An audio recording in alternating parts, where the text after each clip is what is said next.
By the fourth hour, analyst Sane had stopped filing preliminary reports. There was nothing preliminary about it anymore. The Vrenn Collective's tactical grid showed 412 engagement notations in the Aldric Passage corridor, 412 firing solutions, ramming vectors, proximity burst patterns, and coordinated flanking pushes, and the human warship had answered every one of them. The ISF cordon sat at the center of the grid like a burned splinter lodged in a wound that could not close. Sane's duty was to log, classify, and route. The Vrenn Collective had classification indices for every recorded category of combat vessel in the known galaxy. There were 93 subentries for outnumbered alone, with subcategories for psychological collapse, hull attrition, crew exhaustion, and supply depletion. The procedure for a single defender against a massed siege was well established. The defender collapsed in the second hour, third at the outside. She was filing notations for the fourth hour. She did not have a subcategory for that. Outside the tactical chamber's viewports, the Aldric Passage burned.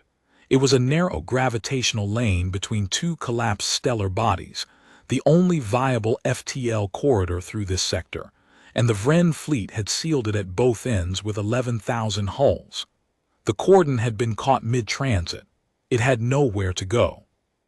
The collective siege analysis module had calculated a 99.7% probability of hull breach within 40 minutes of first contact. That had been 4 hours and 16 minutes ago. The first hour had been straightforward. 4 destroyer squadrons moved to bracket the cordon at standard siege intervals, their combined fire volume calculated to overwhelm any single warship's point defense in 11 minutes. The cordon had not waited for them. It selected the weakest bracket, the Northeastern Squadron, 7 ships running slightly outside formation, and drove directly at it at maximum thrust. The Northeastern Squadron broke to avoid collision. In the 13 seconds of open lane that created, the cordon discharged its forward battery twice and killed the bracket leader outright. Then it repositioned inside the debris cloud of the ship it had just destroyed, using the wreckage for sensor interference, and waited. Sane had flagged the tactic as aggressive but classifiable. Subentry 7G, defender breaks engagement bracket by force, retreats to cover. Unusual, not unclassifiable. The second hour had been less straightforward. Siege Command tightened the net, adding a trailing suppression element, 60 ships positioned to cut off repositioning attempts. The cordon made no attempt to reposition. Instead, it fired on the communication relays linking the suppression line to the primary fleet command grid. 7 relays destroyed in 4 minutes.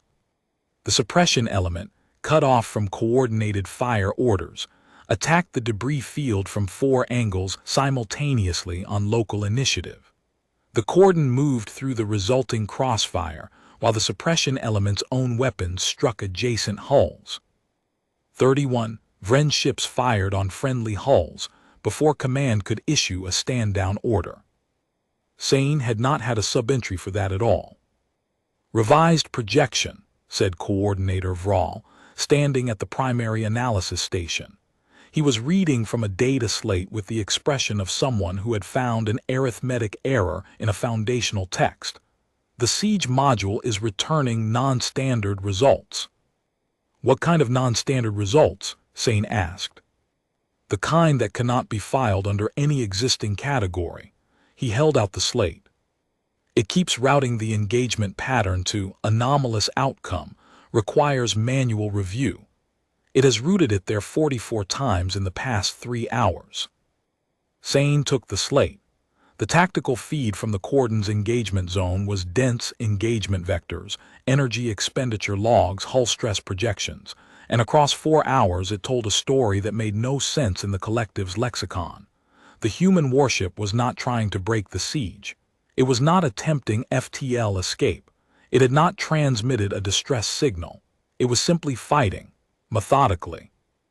Every Vrenn squadron that closed within 900 kilometers found its attack geometry anticipated, disrupted, or turned against adjacent units.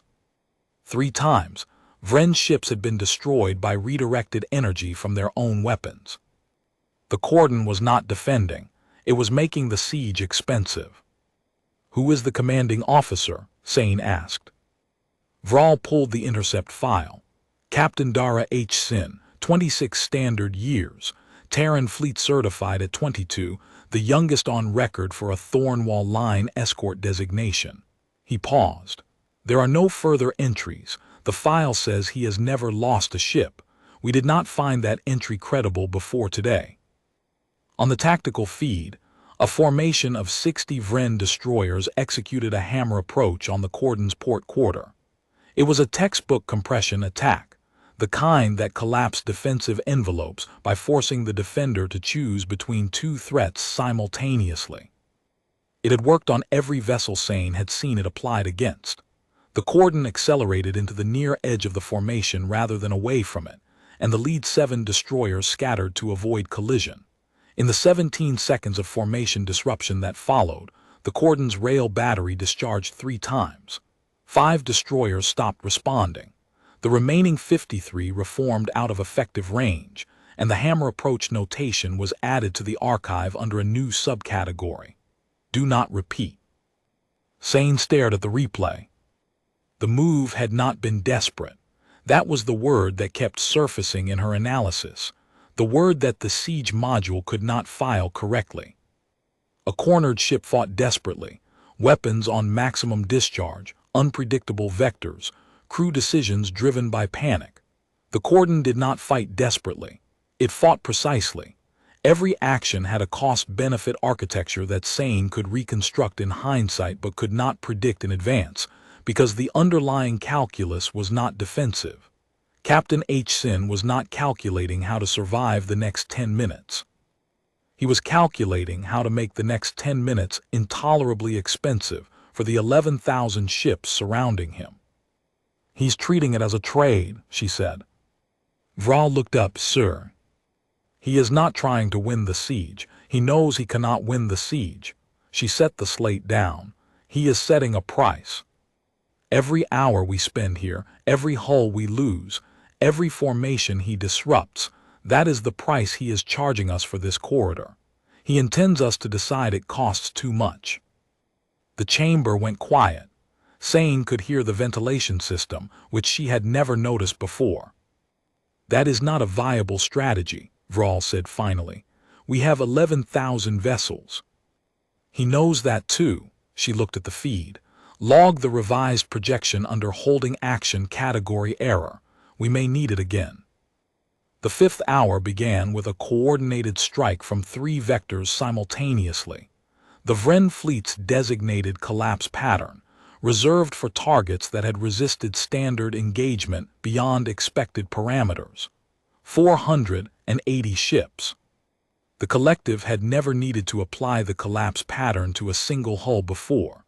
The notation was its own category error, and Sane filed it as she watched. The cordon fired first. Not defensively. It fired into the most crowded convergence point of the 3 approaching formations before they had closed to effective weapons range. The round was not an energy weapon. It was a kinetic slug at a mass Sane's instruments could not initially parse. The slug fragmented inside the convergence zone, and the leading edge of all 3 formations collapsed simultaneously, ships shedding power and tumbling as secondary explosions propagated through the debris field. 211 hulls went dark in 38 seconds. The remaining 269 broke formation. Sane's station was very still. "How?" Vrenn said, and left the question unfinished. "He knew the convergence point before we set it." She was reviewing the intercept logs, pulling Captain H. Sin's command band transmissions from the past hour. They were sparse, no shipwide addresses, no crew rallying, no dramatic statements.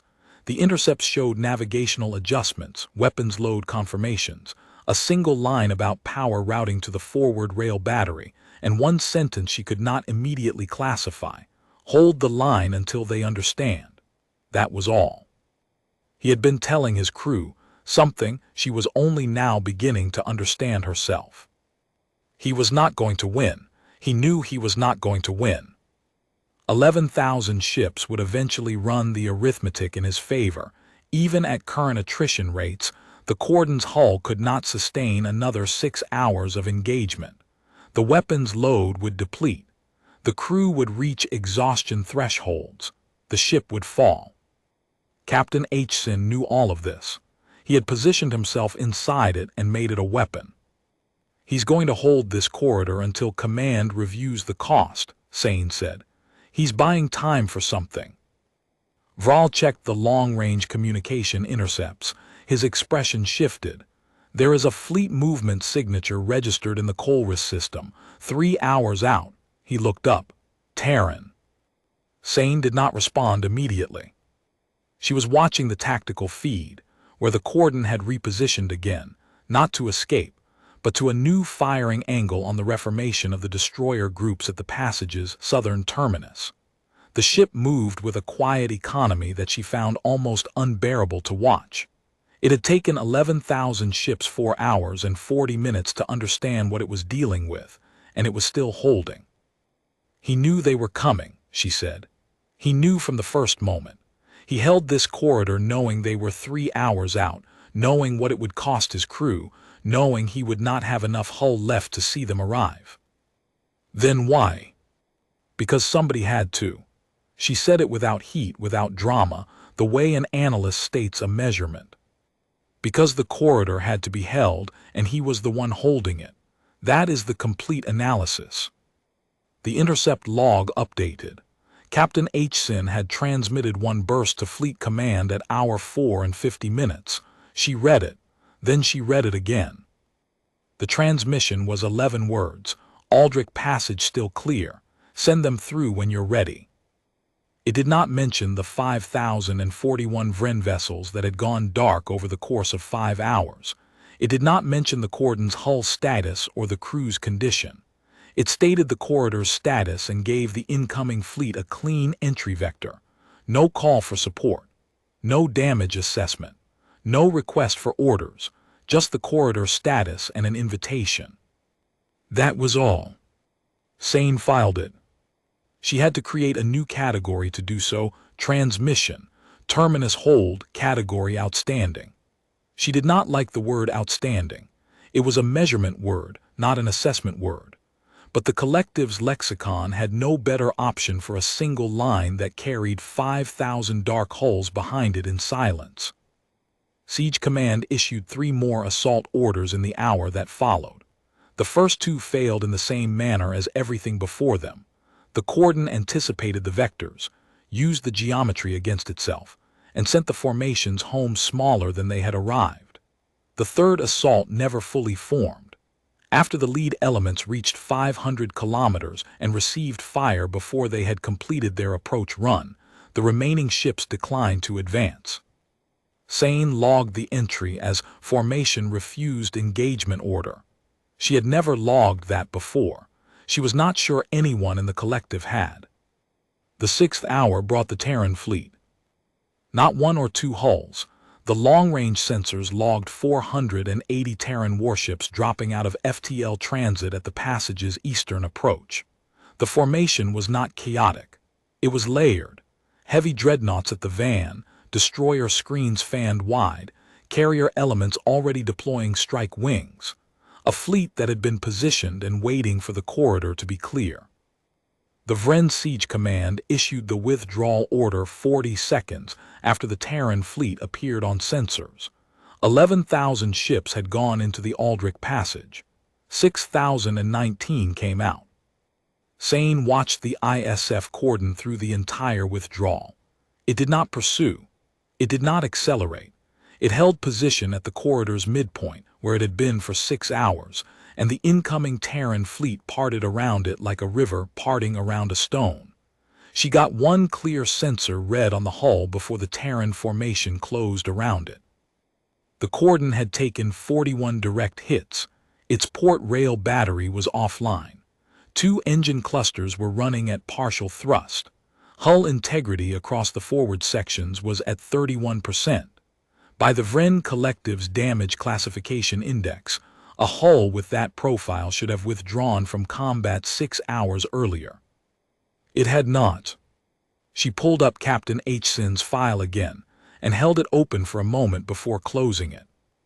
26 years old, the youngest Thornwall line escort designation on record, and he had held the Aldric Passage for 6 hours with one ship, alone, against 11,000, because 480 warships needed the corridor to be clear when they arrived, and somebody had to be the one who made that true. She filed her final notation for the engagement. It ran to 27 supplementary pages. The siege module, when she closed the file, was still routing the outcome to Anomalous, requires manual review. She left it there. Some things the archive was not equipped to classify, and forcing a category on them told you more about the limits of the archive than about the event itself. The Terran fleet was already moving through. In the intercept feed, she could hear the command channel, hundreds of ships acknowledging transit clearance, officers reading navigational confirmations, the ordinary procedural sound of a military operation proceeding because the thing it depended on had held. None of them knew how close it had been. None of the 480 needed to know. That was, Sane thought, the final notation that the Vrenn Collective's archive was not equipped to hold. Not the tonnage or the attrition or the engagement duration. The fact that one captain had spent 6 hours paying a price in silence so that the ships coming behind him would never have to know what it cost. She closed the file. The corridor was clear.